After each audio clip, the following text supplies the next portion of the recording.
Hey everybody, today I'm talking about annual plants and flowers that are mostly deer resistant. And by deer resistant, I specifically mean these are the plants that the deer tend to go after last. So this is by no means am I trying to say that these are deer proof. It's really going to depend on the deer that you have and what other things you have growing in the area, because that can have a big impact on how hungry your deer are and how adventurous their palate might be. So I'm going to start by talking about the plants that are the most deer resistant. And the first one I'll tell you about is Angelonia. Now, Angelonia is in the Snapdragon family. It's beautiful flowers, and it also has kind of a grape-scented leaf.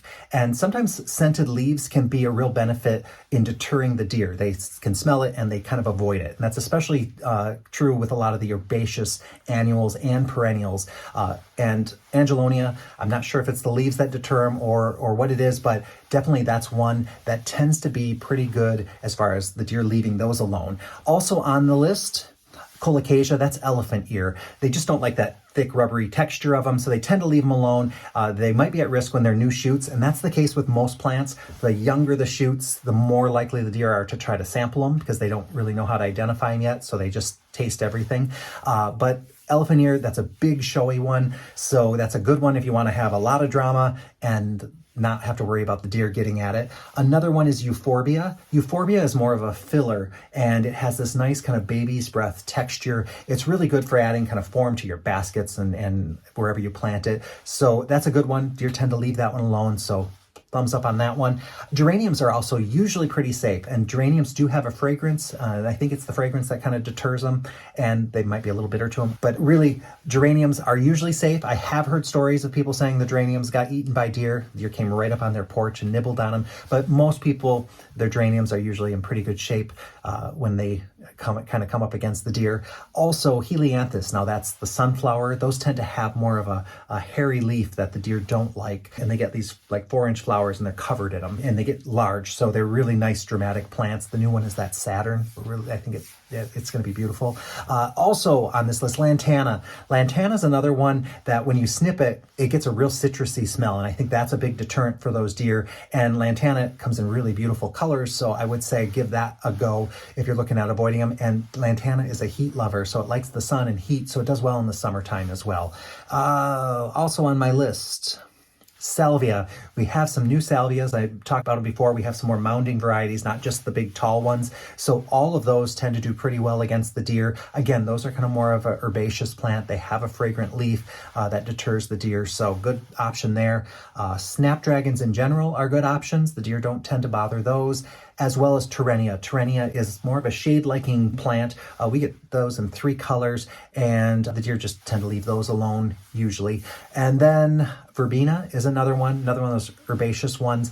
It has kind of that little bit of fragrant foliage. They tend to leave that one alone. So good idea to check out Verbena. Vinca is one of the green trailing plants. And in general, a lot of those trailing plants that we have, and when I say trailing, I mean like the greens and like ivies, the deer tend to leave those alone. They're a lot less risk than, for some reason, those deer just love the really beautiful, colorful flowers.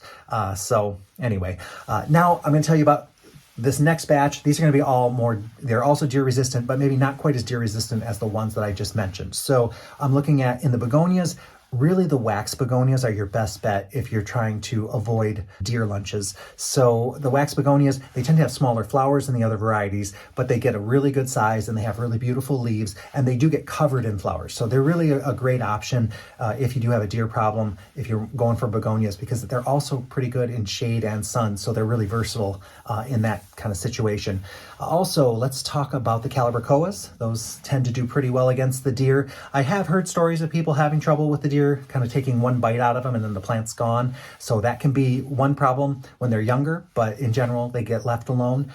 Coleus, that's another one I've heard people say, oh, the deer did kind of nibble on my Coleus, but for the most part, they don't like the leaf texture of those. So you're usually in pretty good shape with your Coleus.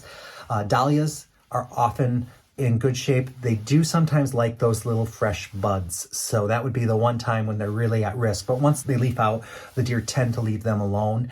And that can be another thing, is by planting some of the deer resistant ones on the outside of a flower bed. Sometimes the deer kind of munch on the ones on the outside, don't like it, and they don't venture in. So it can be a good idea to plant your deer resistant ones, more along the perimeter, and in hopes that the deer won't venture further, that they'll just kind of think, oh, nothing good over there. It's still a risk, but it can be a way to, not have to use sprays and not have to fence off different plants. What else do I have on this list here? Evolvulus. Evolvulus blew my mind, is one where they just don't like the leaf texture, and so that's another good option for you. Lobelia, that has that kind of nice, more kind of grassy texture to it with little speckles of color. So deer tend to leave that one alone. So we like that for the shape of it. It does tend to trail a little bit, so you get really nice coverage on that. And the new varieties are better in the heat, so you get a much longer season out of those than you might have in previous varieties. Osteospermums, now those you get lots of flashes of color. We love that, and the deer tend to leave those alone. Again, every plant I'm telling you, there's probably someone who will tell you that the deer ate theirs, but for the most part, they're pretty safe. Petunias and Petchoas. Petchoas are the cross between a Petunia and Calibrachoa. Those tend to be pretty good. If you've ever cleaned petunias, you may have noticed they get kind of a sticky texture on your fingers from them. I think that might be part of the reason why the deer leave them alone. They don't like that very much, just like I don't really like it when it's on my fingers. The last one on the list is lemon coral sedum. This is a nice lime colored plant, and deer tend to leave that one alone. And that's the case also with like the hens and chicks and some of the other sedums and some of the other succulents.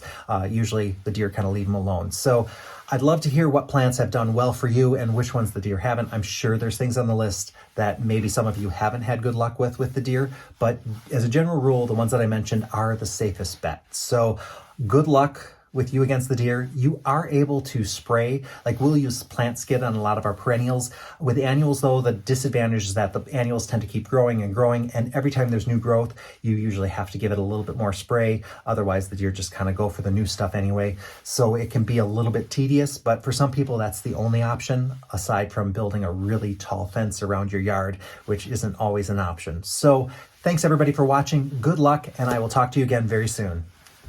And as a side note, let me tell you about the wallpaper behind me. This is called the Strawberry Thief, and it's one of the old William Morris designs. And since we're talking about deer stealing from our garden, this one is a bird stealing strawberries from people's gardens. And I just think it's a really nice old-fashioned wallpaper, and it reminds me how when we're making choices, even when we're decorating our houses, if we like flowers and plants, we tend to go with botanical themes in different ways. And this is one way that I brought some botanical stuff indoors, and it's kind of nice in the winter to be able to just have a look at that. And I just think, hey, Strawberry Thief, like who would have thought that would make great wallpaper?